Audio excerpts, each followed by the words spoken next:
کی بات کی نفی نہیں کی کہ تم غلط کہہ رہے ہو, یہ کوئی خون نہیں بہائے گا, یہ تو بہت امن پھیلا دے گا دنیا میں. نہ نہ نہ, اللہ نے کہا میں اس کے بارے میں وہ کچھ جانتا ہوں جو تم نہیں جانتے. کیا مطلب؟ ٹھیک ہے بہت سے فسادی ہوں گے, لیکن بہت سے اسی دماغ کو استعمال کر کے وہ کارنامے سر انجام دے کے دنیا سے جائیں گے کہ عرش فخر کرے گا ان کے اوپر, فرشتے ان پر فخر کریں گے. تو کیا چیز ہے جس سے انسان کا بچہ بنتا ہے اور شیطان کا بچہ بھی؟ کون سی چیز کی کمی ہے جس سے شیطان بن جاتا ہے, اور کون سی چیز حاصل ہو تو انسان بن جاتا ہے؟ یہاں تک میں اپنی بات سمجھا پایا ہوں؟ دو ہی قسم کے ہیں نا, شرارتی اور نیک لوگ. دیکھو دو چیزیں انسان کو انسان کا بچہ بنانے کے لیے ضروری ہیں. نمبر ایک, نالج صحیح. اگر آپ کے پاس غلط نالج ہے, آپ کتنے ہی مخلص ہوں, لیکن آپ اس غلط نالج کی بیس پہ آپ برباد کر دیتے ہو انسانیت کو, آپ خراب ہو جاتے ہو. میں کون سی نالج کی بات کر رہا ہوں؟ ہر نالج میں ایسا ہی ہوتا ہے, لیکن ایک الگ قسم کی نالج ہے. میں پہلے مثال دیتا ہوں, عام مثالیں دیتا ہوں. قبلہ حکیم صاحب آپ نے سنے ہوں گے نا, یہاں ہوتے ہیں قبلہ حکیم. ہمارے یہاں قبلہ حکیم صاحب بہت ہوتے ہیں, کچھ ان میں ایکسپرٹ ہوتے ہیں. اب میجورٹی کیونکہ حکومت نے سرپرستی چھوڑ دی ہے تو مارکیٹ میں پتھر اٹھاؤ حکیم نکلے گا. بہت سارے حکیموں کو میڈیسن کے بارے میں معلومات پوری ہے ہی نہیں, ان کی ریسرچ ہی نہیں ہے. انہوں نے اخلاص سے کسی کو کوئی میڈیسن دی, دوا کھلائی, اور اس کا انا للہ و انا الیہ راجعون ہو گیا. اکثر میں سناتا ہوں, ایک حکیم صاحب قبرستان سے گزرتے تھے, منہ پہ کپڑا ڈال کے. لوگوں نے پوچھا ایسا کیوں؟ کہتے ہیں سارے میرے پہنچائے ہوئے لوگ ہیں.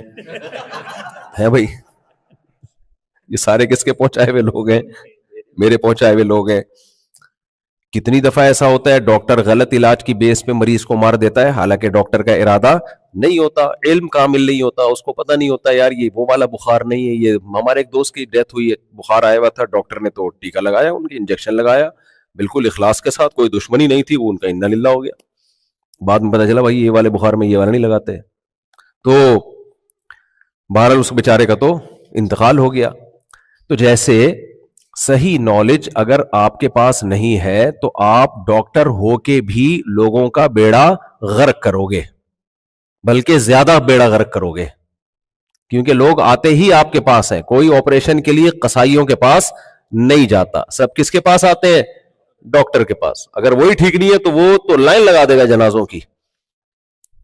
تو اسی طرح میرے بھائی, انسان کو انسان بنانے کے لیے, اچھا انسان بنانے کے لیے یہ ضروری ہے کہ اس کے پاس نالج صحیح ہو. وہ نالج کیا کہ اچھے انسان کی ڈیفینیشن کیا ہے؟ اچھے انسان کی بولو ڈیفینیشن کیا ہے؟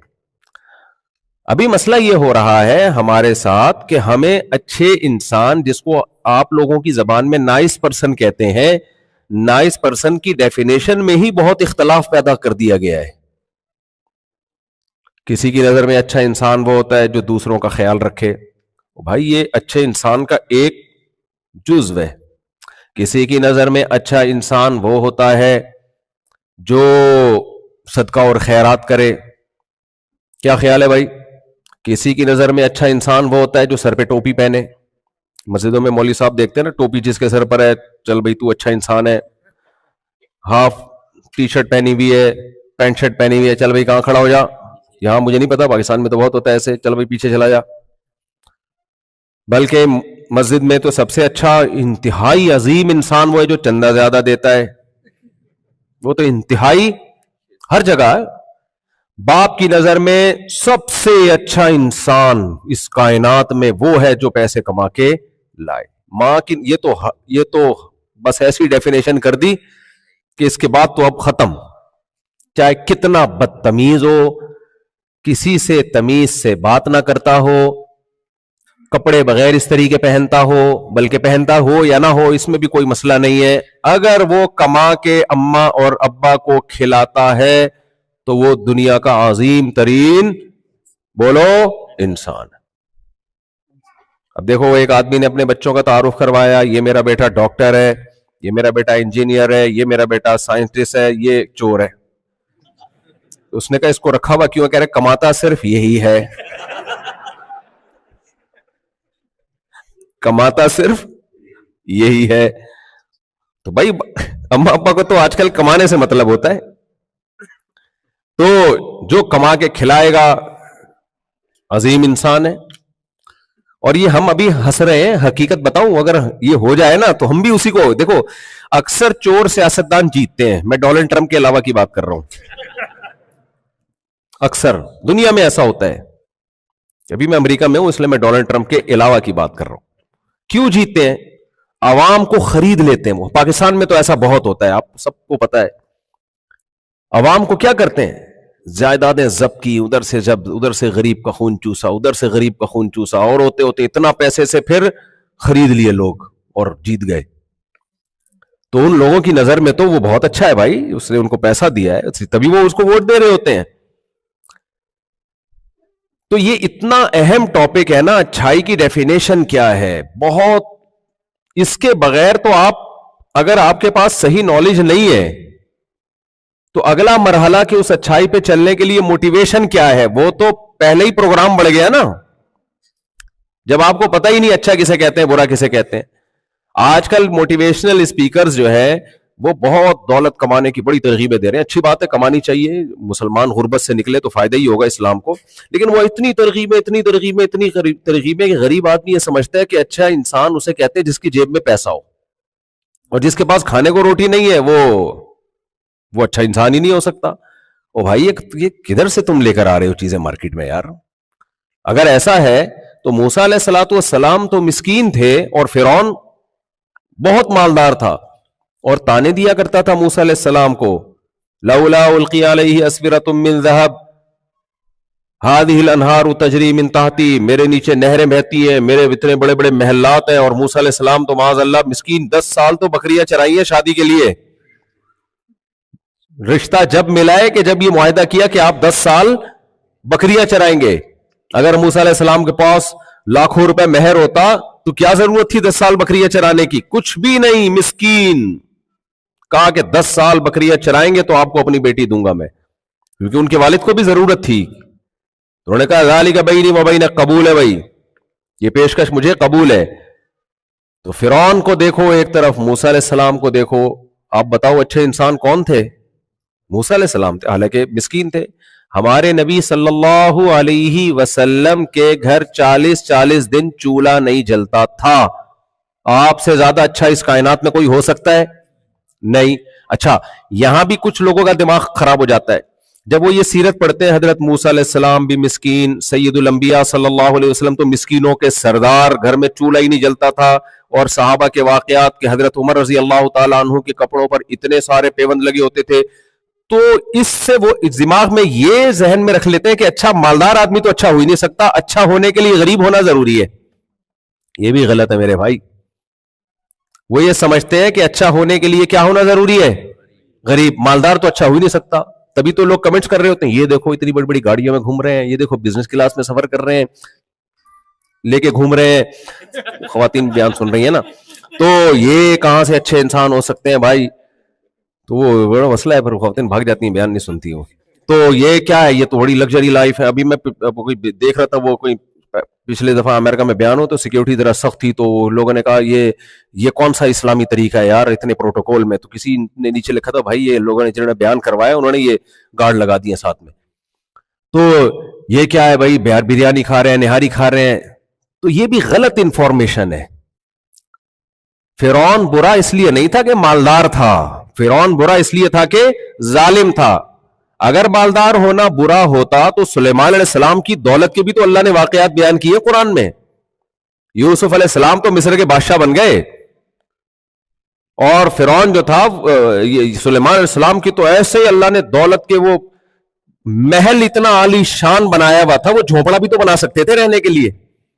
سلیمان علیہ السلام کے پاس ملکہ سبا جب ملاقات کے سلسلے میں حاضر ہوئی ہے تو سلیمان علیہ السلام نے جب اس کو اپنے محل میں داخل کیا تو فرش اتنا خوبصورت بنایا تھا, کیا یہ اتنا خوبصورت فرش، پہلے میں اس کا نقشہ کھینچ لوں آپ کے سامنے کہ ملکہ سبا یہ سمجھی کہ پانی کی لہریں ہیں، یہ ایسا شیشے کا فرش بنایا تھا انہوں نے، اور اس نے اپنے پائنچے اوپر کر لیے کہ پانی میں گیلے نہ ہو جائیں. تو کیا کہا گیا؟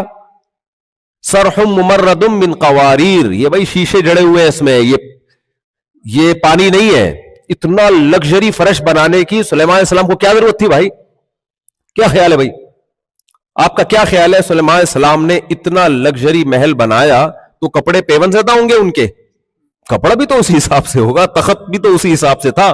سب سے پہلے تو تخت دیکھ کے حیران ہوئی ہے وہ. تو یہ غلط انفارمیشن ہے کہ غریب آدمی اچھا ہوتا ہے یا مالدار اچھا ہوتا ہے. اللہ کو اس سے کوئی غرض بولو نہیں ہے. اللہ کو اس سے کوئی غرض نہیں ہے. غریب بھی اچھا ہو سکتا ہے، مالدار بھی اچھا ہو سکتا ہے، لگژری لائف گزارنے والا بھی اچھا ہو سکتا ہے، اور بھوکا رہنے والا بھی اچھا ہو سکتا ہے. تو یہ غلط ہمارے معاشرے میں غلط نالج آ رہی ہے. تو غلط نالج جب آپ کے پاس ہوگی، اچھائی اور برائی کی ڈیفینیشن میں ہی آپ الجھے ہوئے ہوگے تو اختلافات ہی ہوتے رہیں گے اور آپ صحیح ٹریک پہ کبھی بھی نہیں چل سکتے. اسلام نے ہم پر سب سے بڑا احسان کیا کیا؟ اسلام نے ہمیں بتا دیا اچھائی اور برائی کی ڈیفینیشن کیا ہے. خدا کی قسم، لا الہ الا اللہ، اگر آپ اسلام کو فالو نہیں کرتے نا، زندگی گزر جائے گی آپ کی، مر جاؤ گے، آپ کو یہی نہیں پتا چلے گا کہ نائس پرسن کہتے کس کو ہے. سمجھ رہے ہو کہ نہیں سمجھ رہے؟ آپ فیصلہ کر ہی نہیں سکتے کہ اچھائی اور برائی کا معیار کیا ہے. آپ کی رائے روز چینج ہوگی. دنیا میں قوانین چینج ہوتے کہ نہیں ہوتے؟ روز چینج ہوگی آپ کی رائے کہ اچھا کسے کہتے ہیں. اسلام کا سب سے بڑا احسان کیا ہمارے اوپر؟ اسلام نے ہمیں نالج دی ہے اور کہا کہ یہ اچھا. اسلام نے ایک کام یہ بھی بڑا خاندانی کیا. دیکھو، کوئی ڈاکٹر آپ کو کہتا ہے کہ دیکھو اتنا اختلاف ہے ڈاکٹروں کی رائے میں. کوئی کہتا ہے جم جاؤ، کوئی کہتا ہے نہیں جاؤ، کوئی کہتا ہے یہ کھاؤ، کوئی کہتا ہے وہ کھاؤ، کوئی کہتا ہے پراٹھے پھوڑ دیا کرو کچھ نہیں ہوتا، کوئی کہتا ہے نہیں پراٹھے اچھے نہیں ہوتے صحت کے لیے، وغیرہ وغیرہ وغیرہ. اب آپ کنفیوژن کا شکار ہو. ایک ڈاکٹر آئے اور باقاعدہ دلیل کے ساتھ، WHO کے بڑے بڑے ڈاکٹروں کے ریفرنسز کے ساتھ، اور اس کے پاس پورا ایک ثبوت ہو کہ اتنے لوگ، پوری کیلکولیشن ہو، وہ جب آپ کے ساتھ بیان کرے اور پھر دوسروں کے پاس آپ جاؤ تو ان کے پاس ایسی کوئی ریسرچ نہ ہو، تو آپ کہتے ہو اس ڈاکٹر نے میرا مسئلہ ہمیشہ کے لیے حل کر دیا ہے، اب میں کسی اختلاف سے متاثر نہیں ہوں گا. ایسا ہوتا ہے کہ نہیں ہوتا؟ تو اسی طرح خوب سمجھیں، اچھا عمل کسے کہتے ہیں، برا عمل کسے کہتے ہیں. اچھا عمل کرنے سے اچھا بنتا ہے نا، اور برا عمل کرنے سے کیا بنتا ہے؟ برا بنتا ہے. تو اچھا عمل کسے کہتے ہیں؟ اسلام نے ہم پہ 2 احسان کیے. نمبر 1، ڈیٹیل سے بتایا الحم سے لے کے والناس تک. وہ میں آتا ہوں اچھا عمل کی طرف. ابھی کون کون سے اعمال اچھے ہیں، کون کون سے برے ہیں جن کو دنیا برا نہیں مانتی ہے. اسلام نے ہمیں ڈیٹیل سے بتایا یہ اچھا، یہ اچھا، یہ اچھا. اور پھر اسلام نے یہ کہا کہ یہ کس کا کہنا ہے؟ اللہ کا کہنا ہے. بتاؤ، اللہ کے مقابلے میں اللہ سے زیادہ کوئی صحیح بات کر سکتا ہے؟ اور پھر اسلام نے یہ بھی ثابت کیا کہ یہ اللہ ہی نے کہا ہے. اس پہ بھی دلائل کی انبار لگا دی ہے اسلام نے، تاکہ تمہیں کنفیوژن نہ ہو. آپ یہ نہ کہو کہ محمد صلی اللہ علیہ وسلم نے معاذ اللہ نقل کفر اپنی طرف سے تو نہیں گڑھ لیے کہیں. اس کے بھی ایسے دلائل کے انبار لگا دیے کہ امپاسبل کہ محمد صلی اللہ علیہ وسلم یہ اپنی طرف سے گڑھ لیں. یہ پورا قانون 1400 سال پہلے ایک لا پیش کر کے چلے جائیں، جبکہ نہ آپ نے کسی یونیورسٹی میں پڑھا، نہ اس زمانے کے جو لیکچرار اور جو اس زمانے کے فلسفی لوگ ہوا کرتے تھے ان میں آپ کا شمار نہیں ہوتا. آپ صلی اللہ علیہ وسلم جس سوسائٹی میں پیدا ہوئے وہ سوسائٹی عرب کے بدوؤں کی سوسائٹی تھی. دنیا میں کوئی ان پہ حکومت کرنا نہیں چاہتا تھا. ان کو پتا تھا یہ حکومت اس قابل نہیں ہے کہ ان پہ حکومت کی جائے، ان کو آرگنائز کیا جائے. یہ گھوڑے دوڑ میں جس کا گھوڑا آگے نکل جائے اس کو قتل کر دیتے ہیں. پانی پلانے پہ ان کی جنگیں شروع ہو جاتی ہیں. اس سوسائٹی میں ایک یتیم پیغمبر صلی اللہ علیہ وسلم پیدا ہو رہے ہیں، جو بچپن میں ماں سے بھی محروم اور باپ سے پیدائش سے پہلے ہی باپ کا سایہ بھی اٹھ گیا. اور آپ کو پالنے والے عبد المطلب، جو آپ کے نظریات سے بالکل متفق بولو نہیں، دادا اور چچا جو بالکل متفق نہیں. جس سوسائٹی میں آپ پلے بڑے ہیں وہ سوسائٹی کا دنیا سے کٹی ہوئی سوسائٹی، وہ دنیا سے کٹی، تہذیب سے دور سوسائٹی، مردار کھانے والی وہ سوسائٹی. اس میں آپ صلی اللہ علیہ وسلم ایک قانون پیش کرتے ہیں اور بتاتے آؤ ہم تمہیں بتاتے ہیں قیامت تک کے لیے کہ اچھا انسان کون ہے اور برا انسان کون ہے. جو ان احکام کو فالو کرے گا وہ اچھا انسان کہلائے گا, جو ان احکام کو فالو نہیں کرے گا وہ برا انسان کہلائے گا. اور ایسا خاندانی جو ہے وہ نظام پیش کیا کہ صدیوں تک اس پہ حکومتیں چلی ہے. خلافت عثمانیہ کا خاتمہ 1920 میں جا کے ہوا ہے, اس وقت تک 100% اسلامی نظام نافذ تھا. اور آج بھی آپ دیکھو دنیا کے ہر مذہب میں آپ کو مذہبی اسکالر تو ملیں گے, قانون بتانے والے مفتی نہیں ملیں گے آپ کو. عیسائیوں میں آپ کو مذہبی اسکالر ملیں گے, جن بھی بھگائیں گے, چڑیل بھی بھگائیں گے, روحانی وغیرہ بھی کر رہے ہوتے ہیں وہ. ہندوؤں میں پنڈت لوگ بھی ہوتے ہیں, 2-4 قوانین ہیں ان کے پاس. لیکن آپ اسلام میں دیکھو, آپ کسی بھی کوئی بھی مسئلہ کسی مفتی سے پوچھو, عبادات سے متعلق آپ کو حکام ملیں گے, زکات سے متعلق آپ کو حکام ملیں گے, حج سے متعلق آپ کو حکام ملیں گے, نماز سے متعلق آپ کو حکام ملیں گے, وراثت سے متعلق آپ کو حکام ملیں گے, میاں بیوی کے حقوق سے متعلق آپ کو حکام ملیں گے, ان کا نکاح کیسے ہونا ہے یہ حکام ملیں گے, جدائی کیسے ہونی ہے یہ حکام ملیں گے, بچے کی رسپانسبلٹی کس کی ہے, باپ کی ہے یا ماں کی ہے یہ حکام ملیں گے, پھر بچے پر ماں باپ کی کیا ذمہ داری ہے یہ حکام ملیں گے, پڑوسی کی کیا ذمہ داری ہے یہ حکام ملیں گے, وراثت کو ڈیوائڈ کیسے کیا جائے گا یہ حکام ملیں گے. اگر آپ بزنس کرنا چاہتے ہو, کون سا بزنس لیگل ہے کون سا انلیگل ہے وہ حکام ملیں گے. آپ نے اسلامک بینکنگ کا سنا ہوگا, کبھی کرسچینٹی کی بینکنگ سنی ہے آپ نے, کبھی ہندو بینکنگ سنی ہے آپ نے, کبھی یہودی بینکنگ سنی ہے آپ نے. ہر چیز میں اسلام آلٹرنیٹ لے کر آیا ہے, ہر چیز میں اسلام کیا لے کر آیا ہے, متبادل لے کر آیا ہے. یہ بینکنگ کا ایک نظام ہے سودی, اس کا آلٹرنیٹ کیا ہے اسلامی. یہ انشورنس ہے سودی, یہ کیا ہے اسلامی. یہ خرید و فروخت کا طریقہ ہے بے فاسد, اور یہ کیا ہے بے صحیح. یہ جائز طریقہ یہ ناجائز طریقہ, یہ اجارے پر دینے کا جائز طریقہ یہ اجارے پر دینے کا ناجائز طریقہ. ڈراپ شپنگ کے بارے میں لوگ مفتیوں سے پوچھتے ہیں حلال ہے حرام ہے, ہم کہتے ہیں یہ صورتیں جائز ہے یہ صورتیں ناجائز. دلیل کیا ہے بھائی, حدیث میں آتا ہے کہ اس طریقے سے بیچ سکتے ہو اس طریقے سے. ابے بھائی نبی کریم صلی اللہ علیہ وسلم ایک ایسی سوسائٹی میں پیدا ہوئے, جو ایسی سوسائٹی جو تہذیب سے دور, پھر ہر چیز میں ہمیں حدیث ملتی ہے. مزارات کیسے کرنی ہے اس پہ حدیث, آپ انویسٹمنٹ کیسے کرو گے اس پہ حدیث موجود ہے, آپ اجارے کا معاملہ کیسے کرو گے, رینٹ پہ کیسے دو گے اس پہ حدیث موجود ہے. ایک ایک چیز, خرید و فروخت, پھر حکومت کیسے چلانی ہے, نظام مملکت کیسے چلانا ہے, سزائیں کس کس جرم پہ کیا کیا سزائیں دی جا سکتی ہیں اور کس کس جرم پہ کیا سزائیں نہیں دی جا سکتی. قصاص کے قوانین 1400 سال گزر گئے, وہ تمام کے تمام قوانین نہ صرف محفوظ ہیں بلکہ دینی مدرسوں میں 8 سال لگا کے ان علوم کو حاصل کیا جاتا ہے. او بھائی میں جب غیر مسلموں سے کہتا ہوں یا دوسروں سے, وہ حیران ہوتے ہیں یار 8 سال تم لوگ مدرسوں میں کیا پڑھتے ہو, یونیورسٹیاں 4 سال میں کمپلیٹ ہو جاتی ہیں ان کے کورس, اور یہاں 8 سال تک مسلسل کیا پڑھ رہے ہیں جو نبی صلی اللہ علیہ وسلم لوگوں کو بتا کے چلے گئے. 8 سال میں بھی ایکسپرٹ نہیں بنتا ہے وہ. تو بھائی یہ اللہ تعالیٰ کی طرف سے ایک معجزہ ہے جو بتایا گیا ہے کہ یہ دین محمد صلی اللہ علیہ وسلم کا نہیں ہے. یہ کس کا دین ہے, اللہ کا ہے. محمد صلی اللہ علیہ وسلم ایک انسان ہے جن کو اللہ نے ایک فضیلت دی اور سلیکٹ کیا, لیکن پیغام محمد صلی اللہ علیہ وسلم نے اپنا نہیں پہنچایا. پیغام کس کا پہنچایا ہے, اللہ کا. کیونکہ کسی بشر میں یہ طاقت نہیں ہے کہ وہ 40 سال کے میں نبوت کا اعلان کرے اور 23 سال میں پورا نظام مملکت بنا کے چلا کے اور ایسی موٹیویشن دے کے چلے جائے کہ 1400 سال تک بھی وہ زندہ ہو. انسان کے بس میں یہ ممکن نہیں ہے. نہیں آ رہی میرا خیال ہے بات کھوپڑی شریف میں.